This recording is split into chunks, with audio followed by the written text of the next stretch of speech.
நீங்க ஹாஸ்டல்ல ஸ்டே பண்ணி படிக்கிறீங்க இல்ல ஒர்க் பண்றீங்களா? அப்போ இந்த வீடியோவை ஸ்கிப் பண்ணிடுங்க. தனியா பார்க்காதீங்க.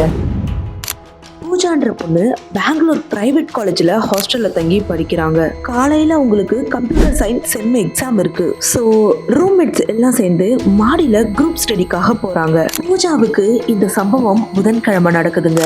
புதன்கிழமைனாலே அவங்க ஹாஸ்டல்ல நான்வெஜ் தான் போடுவாங்க. எல்லா கேர்ள்ஸும் பிரியாணி எடுத்துட்டு அவங்க மெஸ்ல இருந்து டைரக்டா மாடிக்கு போயிடுறாங்க. அது சரியா மணி 12 இருக்கும். நான் சொல்ல போற சம்பவம் நடக்க போற நேரமும் இதுதான். இப்போ பூஜா அவளோட வாட்டர் பாட்டில எடுக்கிறதுக்காக கீழே போறா. பூஜாவோட ரூம் கிரவுண்ட் ஃப்ளோர்ல இருக்கு. இப்போ பூஜா டெரஸ்ல இருந்து கீழே இறங்கி வரா. எல்லா ஃப்ளோர் லைட்டும் ஆஃப் ஆயிருக்கு. இவங்க கேங்க தவிர ஹாஸ்டல்ல எல்லாரும் தூங்கிட்டாங்க. கரெக்டா செகண்ட் ஃப்ளோர் கிட்ட வரா. இவ பின்னாடி யாரோ பேசுற சத்தம் கேக்குது.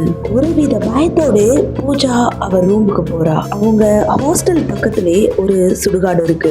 மாடியில இருந்து பார்த்தா டைரக்ட் வியூ பாயிண்டே அந்த சுடுகாடு தான். அன்னைக்குதான் அந்த சுடுகாட்டுல ஒரு மர்டர் கேஸையும் எரிச்சிருக்காங்க. ஒரு 1:30க்கு எல்லா கேர்ள்ஸும் ரூம்ல வந்து படுத்துட்டாங்க. சரியா 2 மணி அளவுல பூஜா காதுல யாரோ பேசுற மாதிரி ஒரு உணர்வு. பயத்தோடயே பூஜா படுத்திருக்கா. சரியா இந்த நேரம் யாரோ கதவை தட்டுறாங்க. பூஜாவும் கதவை திறக்கலான்னு தான் மெதுவா பெட்ஷீட்டை விளக்குறாங்க. தட்டுற சத்தத்தோட ஒரு மர்ம குரலும் கேக்குது. பூஜா பூஜான்னு. கதவை திறக்க பூஜாவும் எழுந்திருக்காங்க.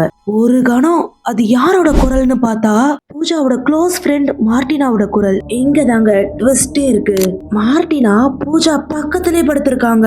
பூஜா லைஃப்ல மறக்க முடியாத கோஸ்ட் எக்ஸ்பீரியன்ஸ்னு நம்ம கிட்ட ஷேர் பண்ணிருக்காங்க. நீங்க பூஜாவா இருந்தா கதவை திறப்பீங்களா மாட்டீங்களா? கமெண்ட் பண்ணுங்க.